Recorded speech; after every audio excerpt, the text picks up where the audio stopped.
2022 সালে ঢাকা বিশ্ববিদ্যালয়ে ছাত্রদলের নেতাকর্মীর উপর হামলার ঘটনায় ছাত্রলীগের সাবেক ও বর্তমান 66 নেতাকর্মীর বিরুদ্ধে মামলা করা হয়েছে। বৃহস্পতিবার ঢাকা মেট্রোপলিটন ম্যাজিস্ট্রেট আক্তারুজ্জামানের আদালতে এই মামলার আবেদন করা হয়। এ সময় আদালত বাদীর জবানবন্দি আমলে নিয়ে শাহবাগ থানাকে অভিযোগপত্রটি এজাহার হিসেবে গ্রহণের নির্দেশ দেন।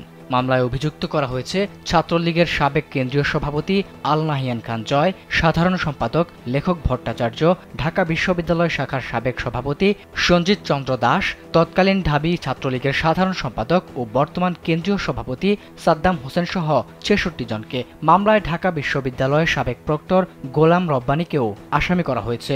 অভিযোগে বলা হয় 2022 সালের 27 সেপ্টেম্বর ছাত্রদলের নবগঠিত কমিটির সদস্যরা ঢাকা বিশ্ববিদ্যালয়ের ভিসির সঙ্গে সাক্ষাতের জন্য যাচ্ছিলেন, কিন্তু বিকেল 4টার দিকে স্যার এএফ রহমান হলের সামনে পৌঁছালে ছাত্রলীগের নেতাকর্মীরা তাদের উপর হামলা চালায়। এতে আরিফুল ইসলাম সহ ছাত্রদলের বেশ কয়েকজন নেতাকর্মী আহত হন।